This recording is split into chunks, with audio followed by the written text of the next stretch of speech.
Hey, this is DaniElle DeLaite for HeyUGuys at the premiere of Sierra Burgess Is a Loser. The black carpet's about to start, so let's check it out. What was it about Sierra and the role that drew you to this? I think I just like how complex Sierra is as a character, especially when it comes to like teen movies. It's very easy to put them all in a box or, just create stereotypes. And Sierra is very complex and nuanced, and I just felt that I related to her a lot. Like my high school experience was kind of similar, so I understand the insecurities she has. It just felt like a really perfect fit. Would you say that Sierra Burgess Is a Loser is just as much about friendship as it is about romance? 100%, which is what I loved about the script. It's about the female friendship more than just, getting the guy.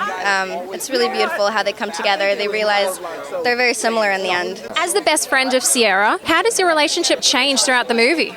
It changes throughout the movie because it's like Dan kind of sees a potential threat to how close him and Sierra are, Of course, you've got a best friend or a friend that you hold dear, and anytime that you see that person kind of spending too much time with another person or kind of taking your place, even if it's not that, you get a little like, whatever, hey, this my grounds, you need to move on. She got a best friend. Like, what are you doing? What was it like working with Shannon and Noah? I mean, they're both so incredible. I'm so glad. Shannon's just 100% goodness, and she really was such a good support, and Noah is just hilarious. I could not keep up with him. How did Cyrano de Bergerac inspire you to create a modern-day retelling of the story? It just felt like it was ripe for retelling, hadn't been retold since Roxanne in a big way, and that now with technology, that it allowed that story to be told kind of in an even more interesting way, and in a way that I thought could be very impactful for young women and even more relevant if it was gender switched and set in high school. I read that you guys were still scouting locations when the movie started shooting. How did that work? That's true. We were. It was run and gun indie filmmaking at its best. Ian did a great job of showing off LA and sort of an 80s inspired throwback, even though it's modern day. He was very aware of the design and the look of the film. How does it feel when you get called to write a score for a movie? It's intimidating, but it's also so gratifying and so special, and for me it's a newfound passion. Not only writing the songs for the film and scoring the film, but also putting together the soundtrack. I read the script and pulled pieces of her character and even pulled a few lines from the movie. There's a poem that Lindsey Beer, the screenwriter, wrote that led us to writing Sunflower. It was my first time singing on camera, which I, was a little unprepared for, but thankfully the team was incredible. Everybody was so supportive and encouraging. And she's a tremendous singer. She's a really, that was a surprise, a revelation, I think, when she finally opened up her voice and started singing on set. We're like, wow, we knew she was a good singer, but she's really talented. Overall, working with her was amazing. And it really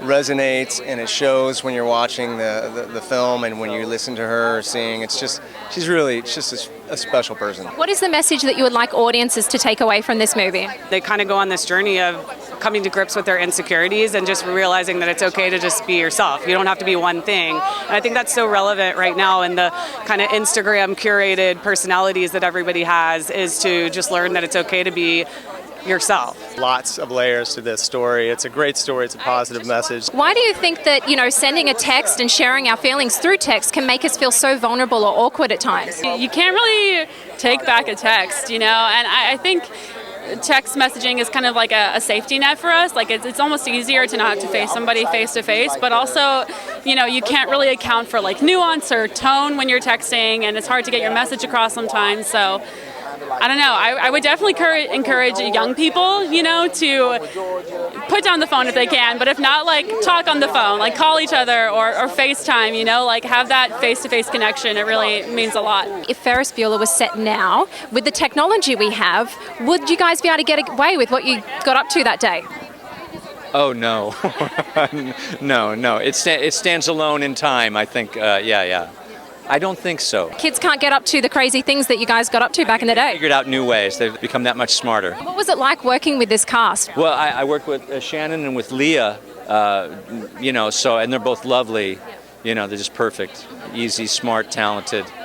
I'm lucky that way. I usually work with people like that. Oh my God, it was amazing. It was a love fest. It was a bunch of us all in the same age range, which is really cool. You know, working with friends and working with people that you can improvise with and just have a good time with, and there's no judgment. It's really cool. Incredible. The script is so beautiful, and every second of it was so much fun. I really got to collaborate a lot with Ian and with Rachel and everybody in the cast, and they were really kind of open to Mike's antics, which was really exciting. People would look at Veronica and think she has it all. How does her character change throughout the movie? She becomes more vulnerable. She lets down her guard, and because of that, she can connect, have real relationships. With Shannon, Sierra. So she realizes that high school life is not what really matters. The scene in the park where you're almost like a wingman for Sierra. How was it shooting that scene? Yo, that was crazy. That was the first time me and Noah got to shoot together, right?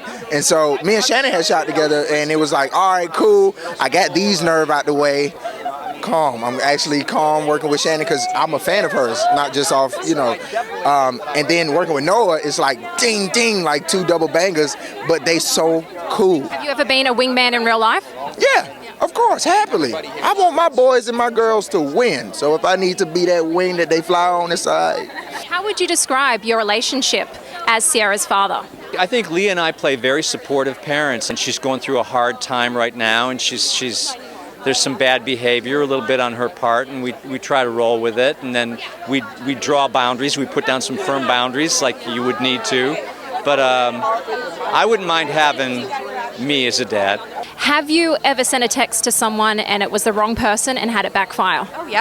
Oh yeah, my mother. I think I was in 8th or 9th grade, and I had just kissed a boy, and back when you're younger, you call that hooking up with a guy, and I sent it to my mother. I just hooked up with, I won't say their name, and I meant to send it to my friend who's here, and my mom replies, and she goes, "You just did what?" It's all about high school and about dating and technology. Why do you think it can be sometimes so awkward and vulnerable to share your feelings through text? High school, technology, and dating are three things that are so stressful to me. Wow. Context is different, right? Being able to really connect with somebody, when you're doing it over text, all you're worried about is that do they know what I mean? This movie is probably something that'll tell a really important story for kids who are watching it now who have to go through this dating over the phone. What was your experience like in high school? I hated high school. I went to an all-boys Catholic high school, and it was awful. But I had a boyfriend, and he made it better. Kids are crazy, and they make you feel like you have to be cute and popular and have the cute, and it's not about that. It's just love yourself and be happy. It's interesting that when we are teenagers going to high school that these labels are put on us and they kind of stick with us and instill an identity. Why is it important not to live our lives by these labels? We have to find our own way, and we have to be true to who we are and not who people tell us we are or who we should be, and that's what this movie is about. What is the most romantic thing that's ever happened to you? My fiance proposing to me was pretty romantic. He took me to my parents' place, and they have a house in Michigan, which is on the lake, and it's my favorite place in the world. So he took me for a walk on this trail that I love out behind the house, and he proposed to me out there. And when I came home, my mom and dad had strawberries and champagne, and I don't think I stopped smiling for 10 days. I was on cloud 9. One of my first dates with my girlfriend, she surprised me with this picnic, and she had packed this whole lunch, didn't tell me where we were going, and then we went out to this overlook that was looking over all of Los Angeles and set up this picnic, and it was beautiful and amazing, and we watched the sunset. Honestly, a boy gave me tea once, and I love tea. And that sounds really lame, but that meant a lot to me at the time, so yeah. Ladies and gentlemen, you're watching Hey You Guys! Hey You Guys, huh? Hey You Guys, is that from the Goonies? It is indeed, yes. Nice. Hey